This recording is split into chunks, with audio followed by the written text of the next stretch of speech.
Today I speak with Harmony Huskinson, local SEO expert at Portent and major lover of dinosaurs. We talk about the local search microcosm, how to do competitor analysis, and how to perform a proximity audit. This was during your journalism time? Yeah, journalism and college are pretty much one and the same for me, because that was when I was studying it and doing the most journalism.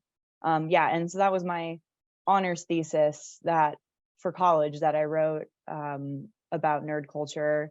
Is sort of an long form, more investigative or magazine feature style journalism piece. So think about, have you ever heard of Hunter S. Thompson? No. Okay. He wrote Fear and Loathing in Las Vegas, and his approach to journalism was very on the ground. You're not just interviewing the people, you are with the people. You are living the same life as them. You are embedded or engrossed in what they are doing. So that way you can know as much about it as possible and write about it as much as possible. How did you get from there to marketing? I got from there to marketing for a couple reasons. When I graduated from college, I took a gap year, and that was kind of a year where I was exploring what I wanted to do and what my career options would be, right? And after that gap year, I moved up to Colorado. So I was living in Arizona, I moved up to Colorado. And at that point, I was pretty much like, I will just take a job doing whatever if it's a new experience and it pays me a decent amount and it kickstarts my career. Because journalism, as you know, is a very competitive and challenging career. It doesn't have a lot of work-life balance. Many of the people I do know working in reporting are working like 60-hour work weeks, and they're not paid enough for their time. And that isn't necessarily a lifestyle that I wanted. So I was open to getting a journalism job, but it needed to be one that was balanced, and that obviously limited my options. So I ended up. How long were you in journalism? Sorry to cut you off. No, you're fine. I didn't ever get a journalism job after college, but I studied journalism to the point in college where I was doing it actively. I think it was 5 internships in college. So it was a pretty aggressive career in journalism, even though I was only in college, because I wasn't ever at a point where I was just going to class. From age 19 through 21, I was extremely active, interviewing hundreds of people and really doing the work. So no journalism actually after college, but a ton while I was there. And so I found an unpaid marketing internship on Craigslist. That was how I ended up in marketing. It was for basically rewriting local landing page copy over and over again. And maybe I would get an occasional stipend for some of that landing page copy, but basically it was an unpaid internship. And then it became a paid internship after about a month because they liked me. And then that became a full-time position. And then that full-time position ended up becoming me managing an entire SEO department. So it had a very upward slope. Yeah, and a pretty quick one at that, I think, because I don't really hear much from people who are unpaid interns ever moving forward after that. Actually, they usually get frustrated and leave. Well, I mean, I didn't last long as an unpaid intern, right? It was only a month because they liked me so much. They were like, well, we probably should be paying this girl. And yeah. Go ahead. No, I was going to ask, how did you feel about it? And how did you like to move on from that? Oh, great question. I think marketing and journalism are very much connected in many ways, because journalism fundamentally is about explaining what is happening to a person or what has happened for a general audience and making it clear and using data and information that is in reality to tell a story. And that's what marketing is. You're using what happened in reality with people to tell a story to people.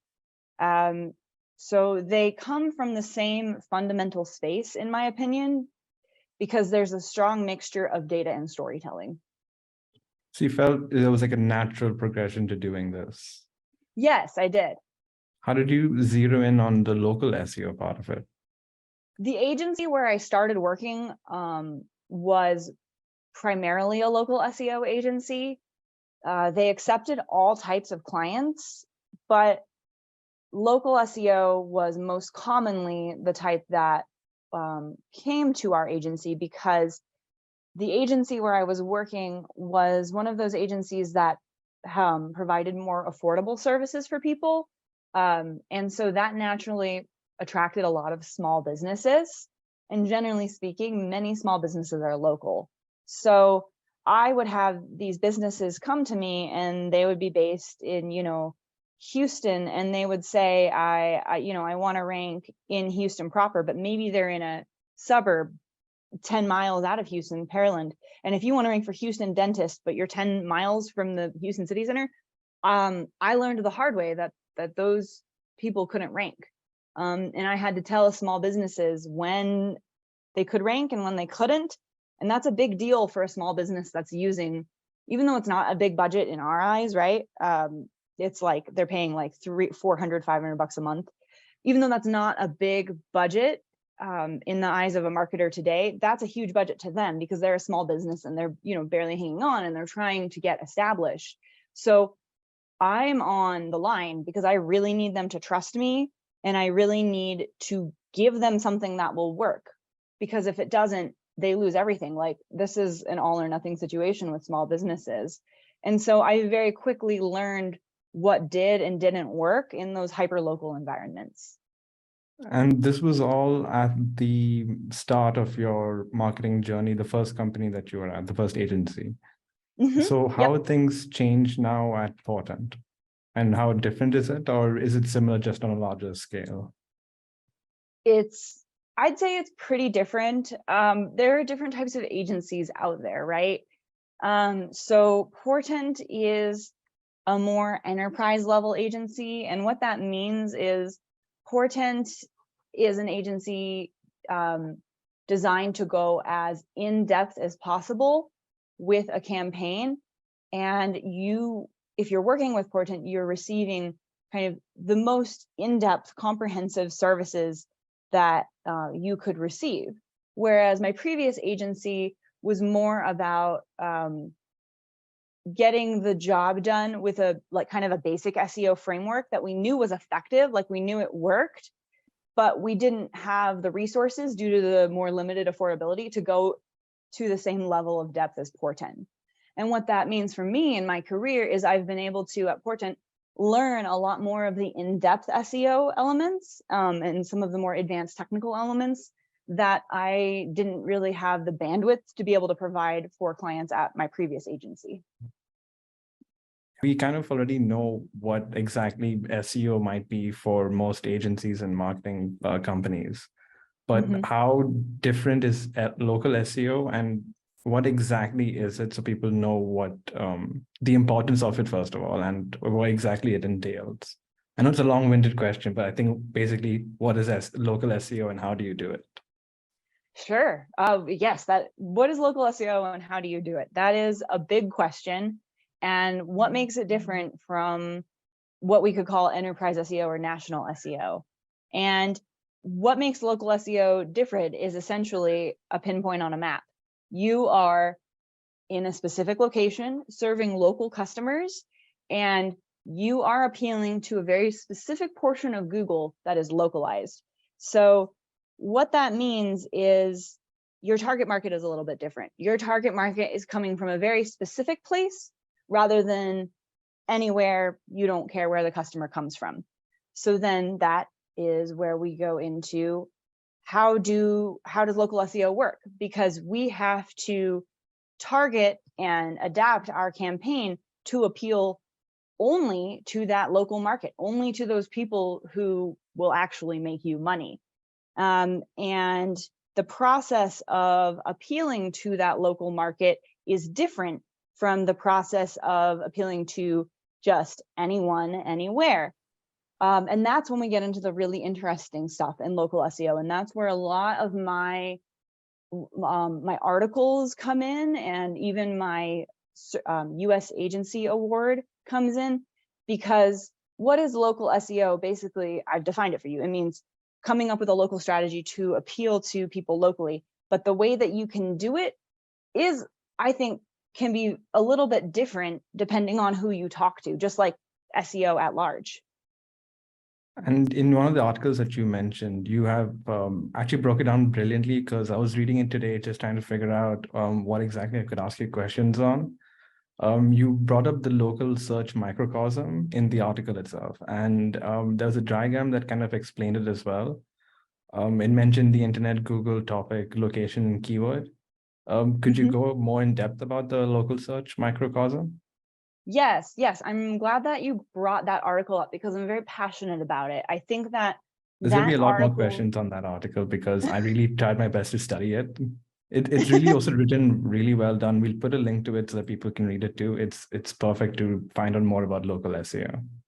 right, it very much points to my fundamental philosophy when it comes to SEO, and it does it in a way that I think is a little bit different than anything I've ever read before. So I'm very passionate about that article, and I appreciate you reading it.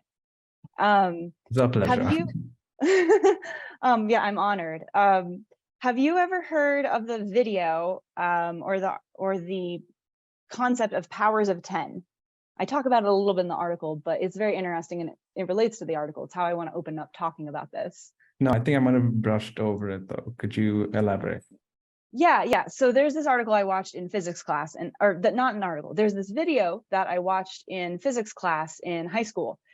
It's called Powers of 10. And what it does is it starts with a couple in a picnic in a grassy field. And it starts zooming out from that couple, and it very quickly zooms out to where you're in the atmosphere of Earth and you can't even see them. You're just looking at Earth. And then it starts zooming out and you can see our solar system. And then it's zooming out and you can see our galaxy. And it's using the idea of exponential reduction or zooming out to kind of see the big picture, right? But then what's crazy is it starts to go backwards. It starts to zoom back into that couple in the picnic, and it starts to zoom into a piece of toast, and it starts to zoom into the molecules on that piece of toast, and then the cells in those molecules, all the way down to the atoms of those molecules.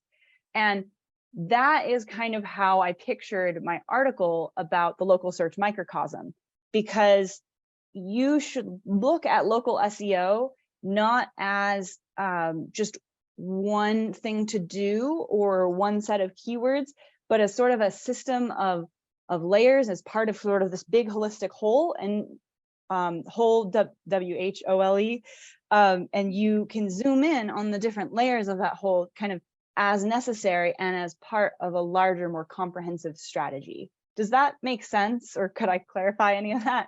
It does, but I think you'll probably have to layer the whole so that people know what exactly they're zooming out of and what comes under each category, maybe.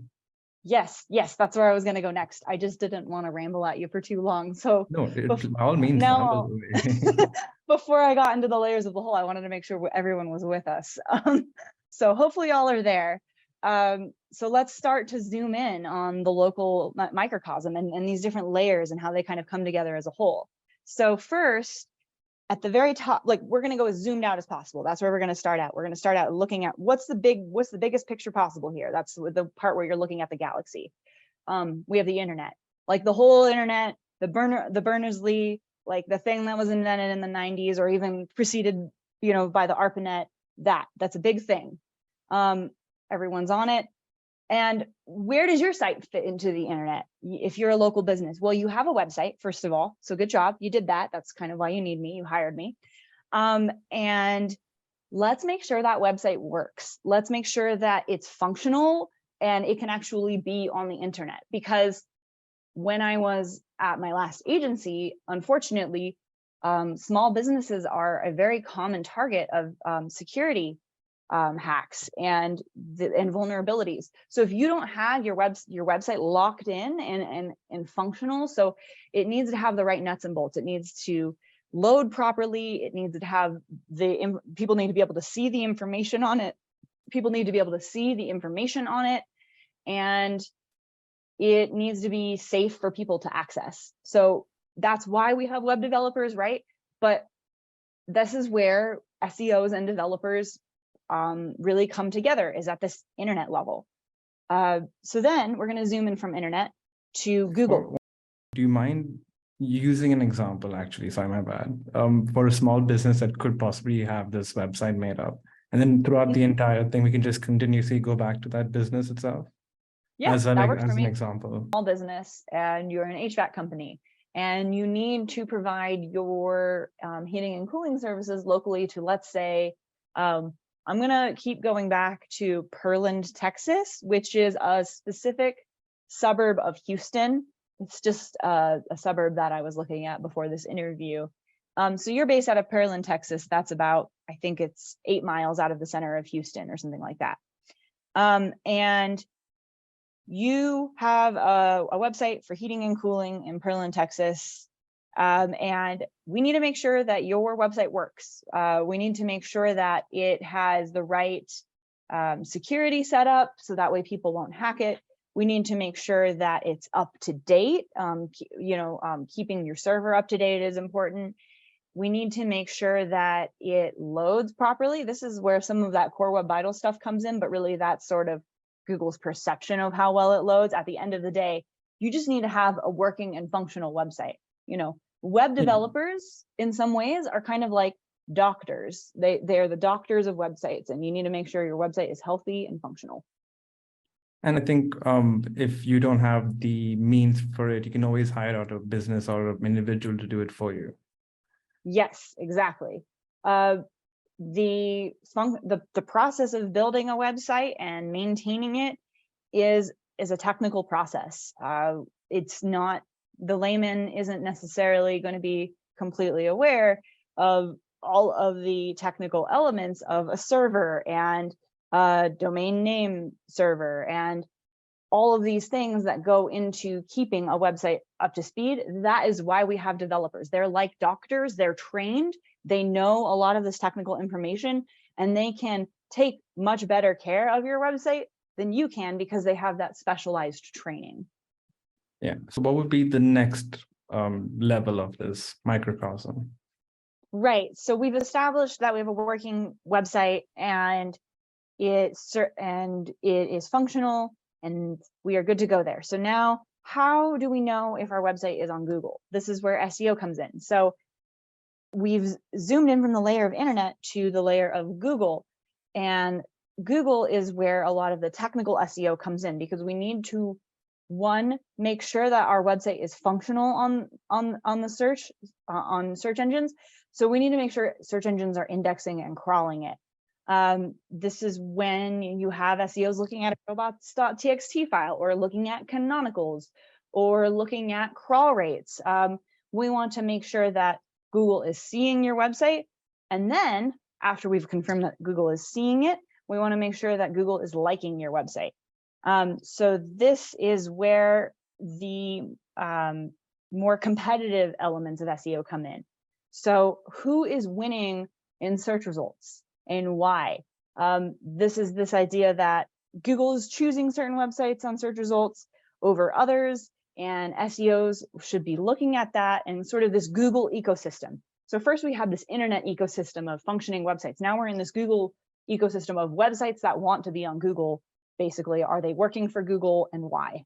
So we have this HVAC business. They've established that they have a functional website. And now using SEO, we've established that they can show up on Google. Why is their website likable to Google, and where are they fitting in? That is another element of SEO that we've somewhat established, but part of that is going to be established also within the further layers of the microcosm. So next, we have target services. So target services is the next layer of the search microcosm, and this is where we're getting more into the specific elements of your business. So we've zoomed into from the internet to Google to your business on Google. What does your business do on Google? In this case, you're an HVAC company on Google. So your target services are going to be heating and air conditioning. Those are the things that you want to sell on Google. Now we're stopping here because this is where some of that competitive analysis comes in too. This is the idea of your basic competitors. In the target services tier, you need to have an understanding of everyone who is kind of competing with you in your community, regardless of kind of within that framework of internet and Google. So first we have the internet, and that's any website on the planet on the internet. Then we have Google. We have all of the websites possible on Google. And then we have your target services and how they fit on Google, right? So we've zoomed in to your target services on Google. And now we're going to continue that zoom in to the next layer of the local search microcosm, to location. So now that's where we're at in the local search microcosm. You are an HVAC company in Pearland, Texas, providing heating and air conditioning services. You want to show up on Google and you have a website on the larger internet. So that's kind of how we've zoomed in at each of those levels of the internet. Where we land, where we finally land is keywords. So what are your keywords in the context of all of those things above you, in the context of where you're located, what services you want to provide, how your website is getting indexed and showing up on Google. And then lastly, if your website is working in the first place. So that's why we can we start with this very small thing, keywords, and then we can zoom all the way out to the bigger context of your website. But we can separate that into those different layers. And that allows us to be a little bit more strategic with the way we're thinking about how you fit into this bigger picture. So correct me if I'm wrong, to do, let's say, keyword research and to do local keyword research, you would have to look at the microcosm and then zoom out from your initial keyword, but then keep relating to the other layers of that microcosm. Perfect. That was so well said. I'm so glad you're getting it. Oh my God, thank you. That's exactly it. I was so worried I was getting it wrong. No, you're perfect, because that's really the point, is that if you're doing keyword research for a business, I think part of the problem with local SEO or SEO in general is things are too in their lane. They're not connected enough to the bigger picture of like what's happening with the business, right? Because if you were to do keyword research and you were to not consider the fact that, you know, this website has this major security flaw over here, one, you're wasting your time. You should really put all of your energy into fixing that security flaw before you spend a bunch of time and resources on keyword research, particularly in local SEO where resources are limited. What the local search microcosm does is it adds very necessary context to some of those more day-to-day SEO tasks that we just sort of do as a checklist. Say, okay, we need to do this for local SEO. We need to do this for local SEO. But why do we need to do this for local SEO? Where does that actually fit into like the larger business and the larger strategy? And that's where your chapter 2 comes in, user intent. Yes. So the local search microcosm article is the first part of a 4-part series on local keyword research. It's really the most important of those articles. And I hate to say that, that's kind of weird. But yes, the user intent article is sort of like, okay, well, we've talked about how your business fits into the internet and Google and all that, but now how do your users fit in? Like they're over here, right? Like they're still important. That's kind of the point of marketing. There are, the article that I've read, I've kind of gone through it to kind of bring up some points here and there. And you mentioned micro moments, which were no, go, do, and buy. Yes. Actually, no, we can get at that and then I can ask the next question itself. But these micro moments, how does this HVAC company now figure out what's the next step? So if you're an HVAC company, there's a couple different ways that different reasons users might be visiting your website. Do, know, go, and buy relate to something in marketing that we call the funnel.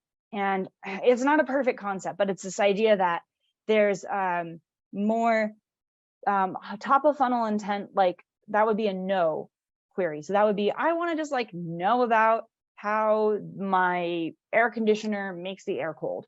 Whereas a do intent, that's sort of in the middle. A do intent do intent means, oh crap, my air conditioner is broken. I need to fix it.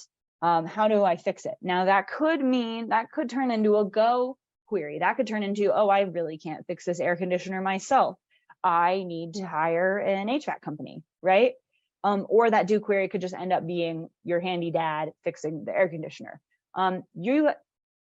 The do, know, go, and buy aspects of user intent are related to these parts of the user journey and how users find your website in marketing. And ideally, a website should have all types of content to meet those different types of user intent. So a no query might just your website might fulfill that by having that blog article just like about how air conditioners work, or a guide going more in depth. That's just a dedicated guide on your website about how air conditioners work. And then we go all the way down to the Go query, and that's when someone types AC repair near me, and that is going to be our money. That's where we really want to start with our campaign, right? But by knowing how users are, searching for your services on the internet, we can cater our content accordingly. We can make sure that our content on our website is meeting that specific type of user intent. You had mentioned like steps to do something or on how to. Can we use many, not how to, but from creating content based on how to do something, how to fix your air conditioner? How do we move from there to the go part of the user intent? Part of that is Google's job, and part of that is your website's job. So the idea of the user finds your content and learns about your business, and learns about how to fix the AC, right? That some of those users, or even most of them, might just leave and say, okay, cool, I know how an AC works now. But what that does with Google is it makes you an authority on air conditioners. So now you're not just your average local air conditioner provider. You are an expert in Google's eyes on air conditioners because you took the time to publish this content about them. And if I was Google, who would I want to make appear first? Just some guy down the street who has a 3-page website about air conditioners, or this website that has a comprehensive guide, so they really know about air conditioners. So this is this indirect sort of SEO connection where by publishing the content and educating people, you're going to get rewarded farther down the funnel into that Go query where people are typing AC repair near me, because you have asserted yourself as an authority on the topics of air conditioners at large. So putting content that might not convert everybody into, being your customer is okay and helpful on your website, because it means that you are the topical authority. So that way, when those people who do actually need help are looking for help, you're going to be the first to show up. So let's say I create quite a few articles and related content to my field, HVAC, and I'm putting up how-to guides and just providing a good source of information for what I do and the services I provide. Mm-hmm.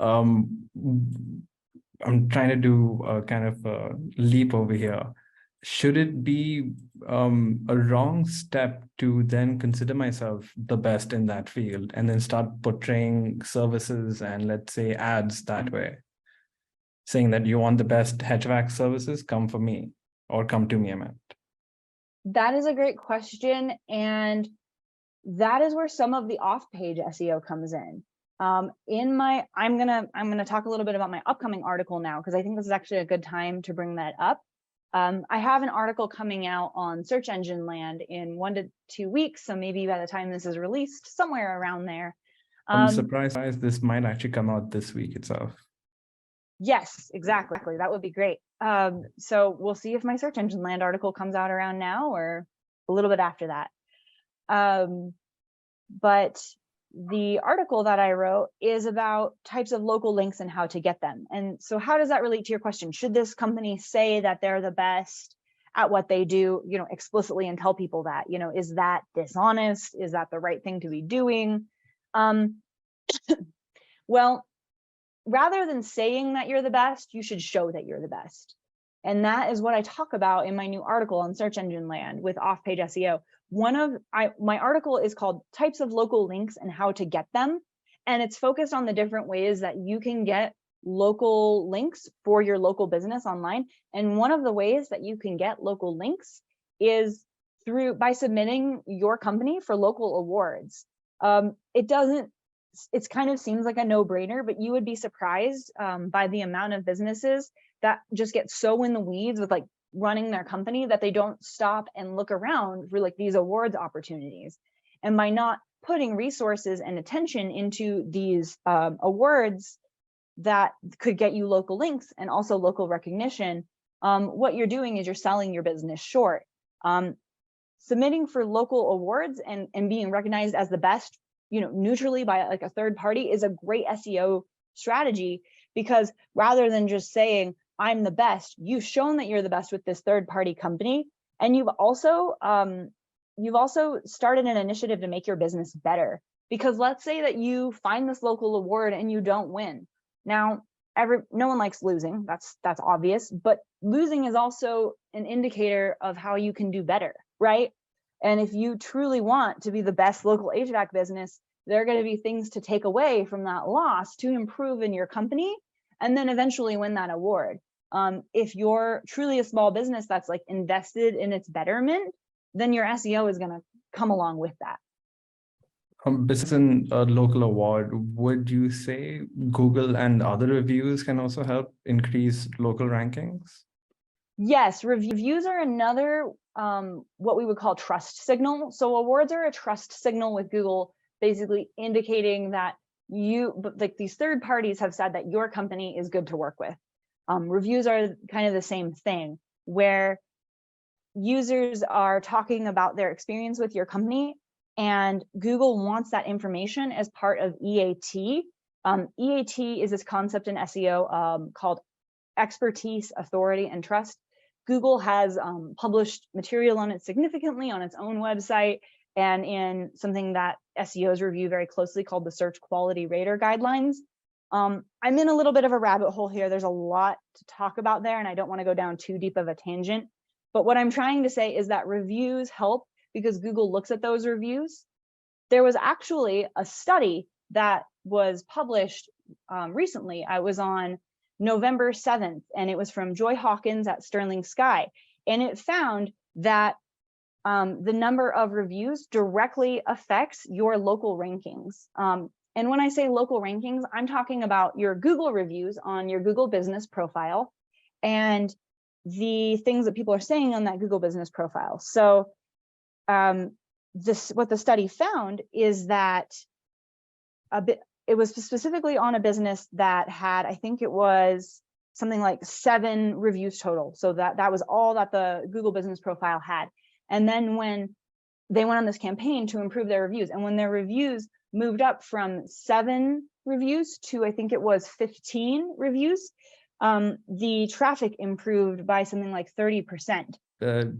Zoom out of the microcosm of this conversation, we are still talking about user intent and how reviews and awards can help you still build an authoritative website. Yes, exactly. So what I was talking about is that there was this study that said basically the business went from 3 to 16 reviews. And by moving from 3 to 16 reviews, there was a significant impact on its rankings. So there have been documented studies that have shown that increasing the total number of reviews that you have on your Google business profile does improve its rankings. And where that fits into user intent and the local search microcosm is there's going to be this type of user intent where people search for best local HVAC company. And you can't just say, I'm the best local HVAC company in your content. Google is smarter than that. Google's not going to just rank you for best heating and air conditioning, Pearland, Texas, just because you said you have the best heating and air conditioning. Google's a little more skeptical than that. And Google's going to look at these trust signals from your reviews on your Google business profile, from local awards, local companies that have kind of vetted you, and come to its own conclusion through its AI to determine who is actually the best HVAC company in Pearland, Texas. So how do we get from there to now ranking for a near me section? Because if we do understand user intent and we do kind of build our own authority for HVAC services, how do we then zero in down to the locality? So ranking for a near me keyword is interesting. And this is actually a good time to bring up another article I wrote about performing a proximity audit. Now we're talking about user intent and a near me keyword. That's a go keyword. That's a keyword where someone's just typing AC repair near me and they want to show up. And I wrote this article about how to perform a proximity audit specifically because of those near me type searches, because proximity is a major local ranking factor, and it makes sense. As a search engine, Google wants to show users something that is actually near them rather than something that is far away. If I'm a user, the proximity audit is something that you have personally developed, right? This isn't something yes. that we can find elsewhere on the internet, I think. Yeah, you're correct, Aaron. The concept of the proximity audit is a local SEO strategy that I came up with specifically because it's so hard to, you can't control your location. Like, you can't control that you bought an address at the specific location and then just move because SEO told you to be closer. So how do you combat that? And this is this concept of an audit of like where you're actually located and what the concept of that is. And by performing this audit of like where your location is in the context of SEO, you can adjust your strategy the way it needs to be adjusted to actually rank. So that's why this relates to your question about near me keywords, because a near me keyword is a proximity keyword. That's someone saying, I want a business that is locally close to where I am located. And Google is going to try to give that to the user. So we want to function in that reality. We want to understand who are we actually close to and how can we get them to hire us, right? That's the point of local SEO.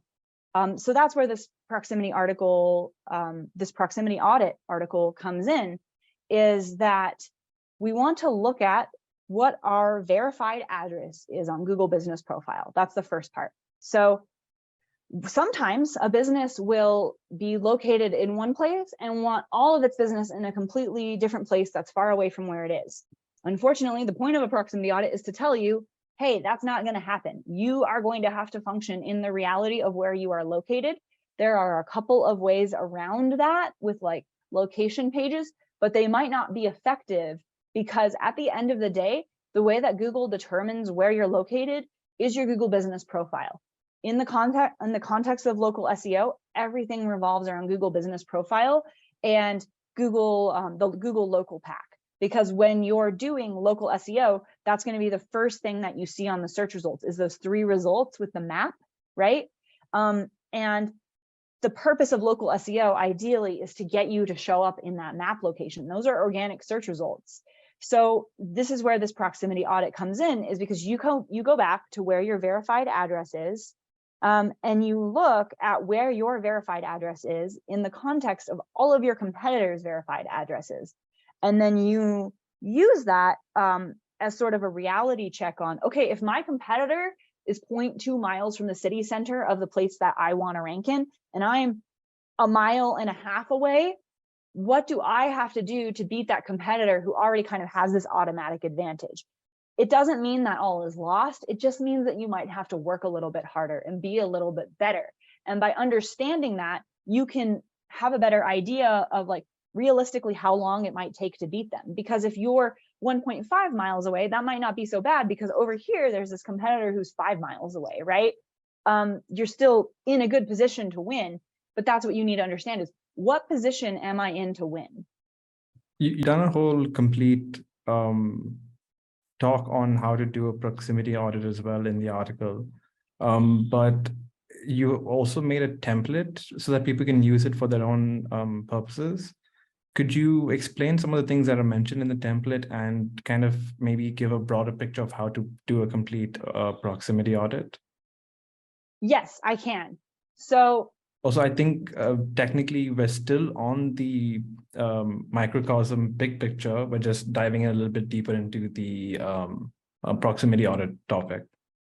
Yeah, we finished the microcosm because that was really the first part of my 4-part series. The other parts of them fit into that, but like everything's in the microcosm. So right. I say we're kind of done saying and defining that.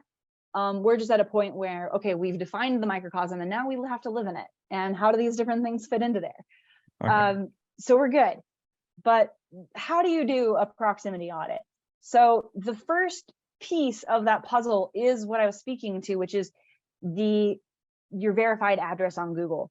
So if you are in Pearland, Texas, and you want to rank in Houston, Texas, and that's 5 miles away from the Houston city center, what you're going to do is what the template is it allows you to put in that distance specifically into the spreadsheet, and then it calculates a score based on how far away you are from that city center. So additionally, what the template does is it includes the population of your verified address. Like, so you're in Pearland, Texas, and that has a population of, let's say, 60,000 people. Houston, Texas is huge. It has a population of 2 million people. So there's another score in that template that assigns competitiveness basically based on population. And so these different scores come together basically to tell you how tricky is it going to be to get here based on the relative population of the city that I want to rank in, and how far away am I from it. And if I'm getting this correctly, if you have a higher proximity score, you're more likely to rank. Based on the audit template. Yes, that is correct. If you have a higher proximity score, then you are more likely to rank. I had to think about how my formulas that I calculated add up.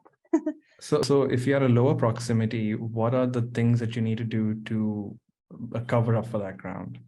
So in order to outrank your competitors, if you're farther away and you want to target a competitive place, AKA you got a low proximity score, you're going to have to make sure that your content is as comprehensive as possible and that you've locked in your local links as much as possible. So it's not easy, but it goes back to that thing I was saying about being the best.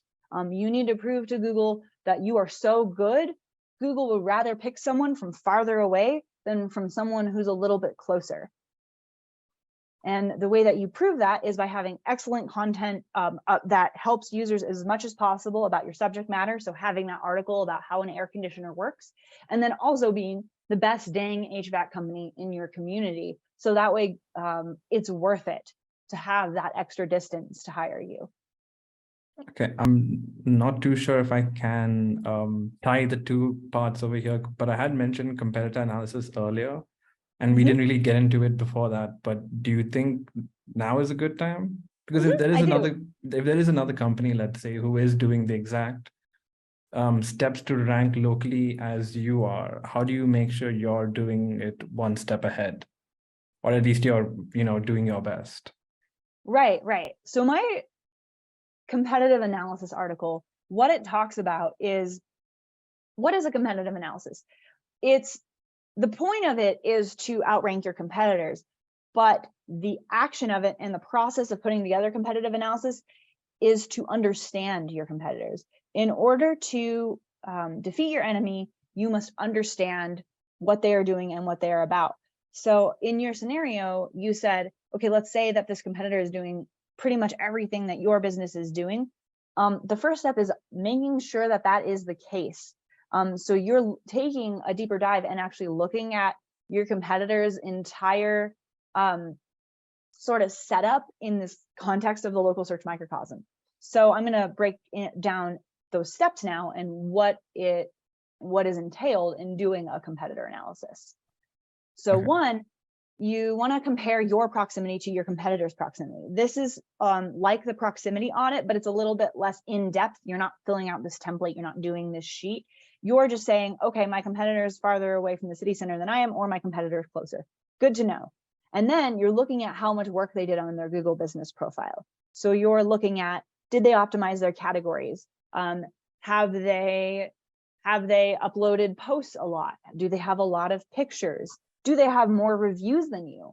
What do I need to do with my Google business profile that they're doing and I haven't? Or did they not do a very good job with their Google business profile, and the reason that they're winning is, the reason that they're winning is something else? Understand the Google business profile. That's step 2. Lastly, you're going to look at their website, their on-page website, and what they are doing with their website in order to possibly be winning in the search results. So do they have more location pages than you? Do they have duplicate content? How do they actually set up their website? Are there lots of CTAs? Have they put videos on that website? Have they won any awards? Basically, how much effort are you going to have to put into your website to beat them? And that's kind of how the competitive analysis is broken down, is into those three kind of main aspects of local SEO. One, how far away are you? Two, how is your Google business profile set up? And three, how is your website set up? To do competitive analysis along with, let's say, research for keyword along with local SEO, I don't think you can just keep Googling your answers away. Are there some tools that you can probably use to help make everything a lot more seamless? Yes. So if you're doing keyword research in local SEO, there's a couple different tools that you can work with. Historically, one that I've liked to use in local SEO is the Google Keyword Planner. That's a tool that's actually intended for paid Google keyword research, but it's a tool directly from Google that tells you a search volume. And it also, it tells you an estimated monthly search volume, and it allows you to change the location that people search in. So I can actually find out how many people a month search for AC repair in Pearland, Texas. Now, there's other tools out there that also provide keyword research, but they don't have the zoom into the city or zoom into the state feature that the Keyword Planner has. So some of those other keyword research tools are going to be Ahrefs or SEMrush. Those are kind of some of the bigger names in keyword research that lots of companies are using to determine what demand is like for different keywords. For competitor analysis, do you have any tool? Is there a tool? Oh, for a competitive analysis specifically, what are the tools? I see what you're asking. Yeah, I trying to break it up into two different tool sections, one for local SEO and one for competitive. I gotcha. Thank you. Sorry. Thank you for clarifying that. For the competitive analysis, the tools that you can use to determine how your competitors are winning. One, you should know who is ranking well and who you want to outrank, right? Like, how do you pick these competitors for a competitive analysis? I wrote the competitive analysis assuming you knew that going into it, right? I could write a whole other article on like how to pick out your competitors. So thank you for the idea there. Maybe you'll see me write that at some point because that's a cool idea. So I pick out competitors by basically just tracking my ideal rankings. So going into a campaign, part of the reason that we start a campaign with keyword research is we're looking at what the most important terms are to rank for in that local community, and then who's winning for those terms to rank for in the local community. And generally, whoever's winning for those terms that you want to rank for from the keyword research, that's who you're looking at in your competitive audit. And so when I said, okay, here's the keyword research tools that you can use, I was thinking about that in the context of a competitive analysis, because while I'm doing that keyword research and figuring out like what the top keywords are, I've defined those competitors kind of in that process. So wanted to clarify that. But with the actual process of the competitive analysis, really, there's only one tool that I think is useful. Besides that, it's all stuff that you're using your own brain in my article to look at. It's not really a lot of tools. It's a lot more just strategic thinking. The one tool that is useful is an extension on Chrome that will change your location. So basically, I'm located in Colorado and I have clients, from all over the United States. I need to pretend that I'm a user where those clients are located. So in this case, with our local HVAC client in Pearland, Texas, I would need to change my location to Pearland, Texas on my computer. One way to do that is this extension that I use called the GS Location Changer. It allows you to very easily just open the extension, change your location to where you are, to where you want to be, and then you're there. And then that's pretty much it. The rest of the competitive analysis is, okay, I know these competitors. I'm going to check on, Google, Google Local Pack or Google Maps to find out how far away they are. And then I'm going to look at their Google business profile myself, just directly kind of on the search results. And then I'm going to look at their website. The location changer that you mentioned, again, pardon my ignorance, but technically a VPN can also somewhat do the same thing, but that would be, I Yep. think, mainly for countries and not really city specific, right? Yeah, I think you can plug a VPN in to have a specific IP if you want to do it that way. I chose with this extension basically the simplest possible approach. The extension is free. VPNs usually come at a monthly fee. There's also a way in Chrome that you can change your latitude and longitude within the Chrome, in the Chrome web dev tools. So there are like lots of fancy ways to change your location on your computer. I just think the easiest way is this extension because it's a matter of open extension type location rather than figuring out latitude and longitude of everywhere you are or paying for a VPN. Or there's even a thing in Google search results where it says that you can change your location, but it's not always accurate. So I don't like to use that either. Somewhat off topic, but I had spoken to Travis about this as well, and I wanted to get your opinion on it too. We talked about Google and Analytics and how that can be used as a tool for most purposes that you have. But for specifically local SEO, how can we use Google Analytics to our benefit? Yeah, that's a great question. And one of my favorite ways to use Google Analytics for local SEO is Google Analytics lets you zoom in on the locations where people are finding your website. So you can, through Google Analytics, you can select like geo, and then within geo, it's going to list the countries that people found your website from. So then you can select United States. And then within that, you can select your state, and then you can select your city your city within that state. So you can actually see the top cities that people visited your website from. And what that can do is it can kind of confirm some of that proximity audit stuff. So it can tell you, okay, if I'm in Pearland, Texas, are all of the people on my website actually visiting me from Pearland, Texas? Or maybe there's this suburb over here where a lot of people are coming in from, and I haven't put a lot of content on my website about that suburb. So I can use Google Analytics to kind of inform me about other business opportunities or other areas that people are finding us from. Can you tie back what we've been talking about, the entire microcosm, as a strategy one can use in maybe 4 or 5 steps? Because I have one that I could just probably say it and you can confirm it, but I think it might be hearing it better from the professional. Okay, sure. So strategies that can come out of the local search microcosm, there are so many because each layer is kind of its own type of strategy. So we'll go back to our HVAC company in Pearland, Texas, and we're going to use the local search microcosm to sort of high level onboard this client or this business to help them with their SEO. So one, we start with the internet step. Oh no, we see that the website hasn't gotten an SSL certificate. So the website is missing. Does it change that much if you have a physical shop or not? It does a little bit. So when you have a physical location,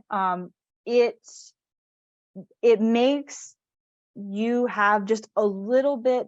This is qualified. This is stuff that I've seen in my experience. There haven't been any studies about this, but basically we have 2 types of businesses on Google Business Profile. We have service area businesses, and then we have just verified address businesses. So verified address has a physical location, and that location is visible in search results. It's a pinpoint on a map. And then we have service area businesses, and those have just a target radius of like their service areas. So you won't see a pinpoint on the map. Instead, you'll see a big circle on Google Maps that encompasses all of the areas they serve, and their address is hidden. So if we have our local bake shop, we might see that they have a circle covering, 5 different suburbs that are next to each other in Houston, Texas, rather than like that pinpoint on the map.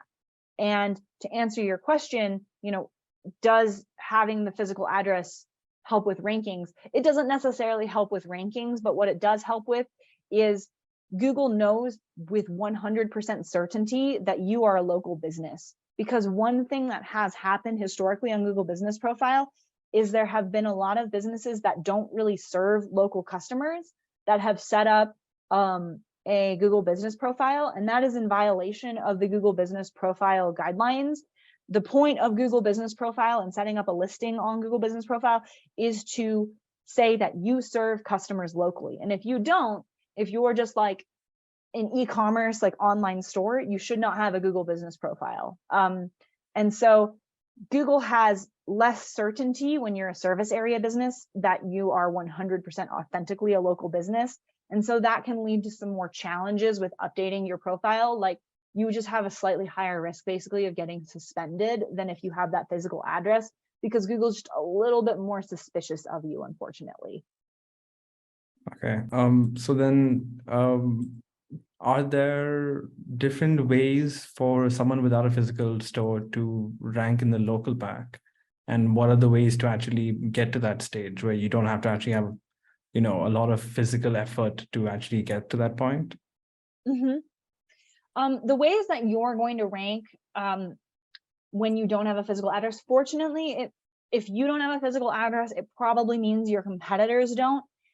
Typically, having a physical address versus not having one is usually shared locally. It's like typically lawyers, if you're a lawyer, they all have physical offices. Like if you're a lawyer, you're not going to be the one lawyer who doesn't. If you are the one lawyer who doesn't, that's a scenario where you should ideally work toward having some type of office space, just because the majority of your competitors have that, right?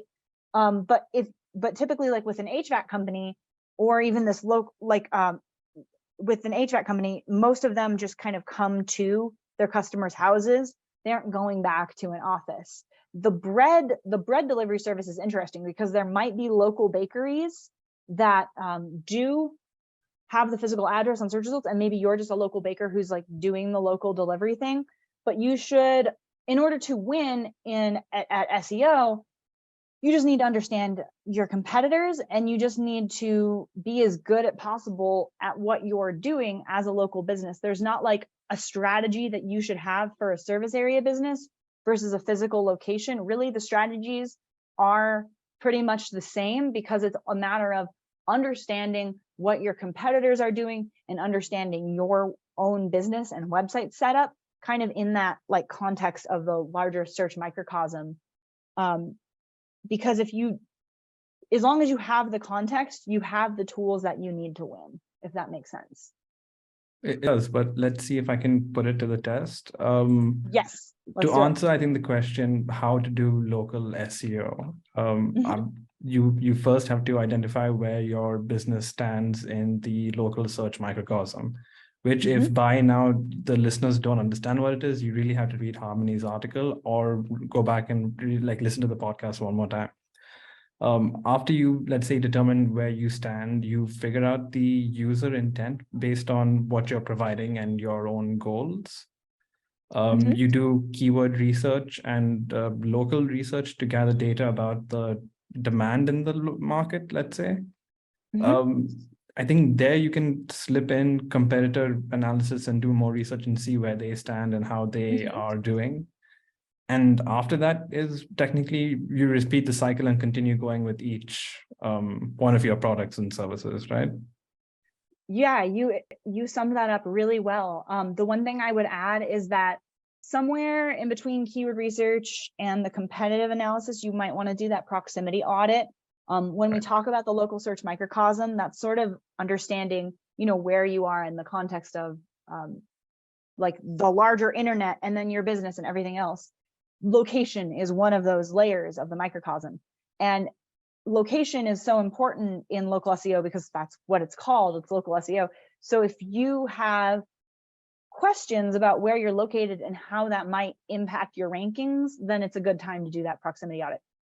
Typically, you would probably do that after keyword research, after you've kind of defined your main services and goals.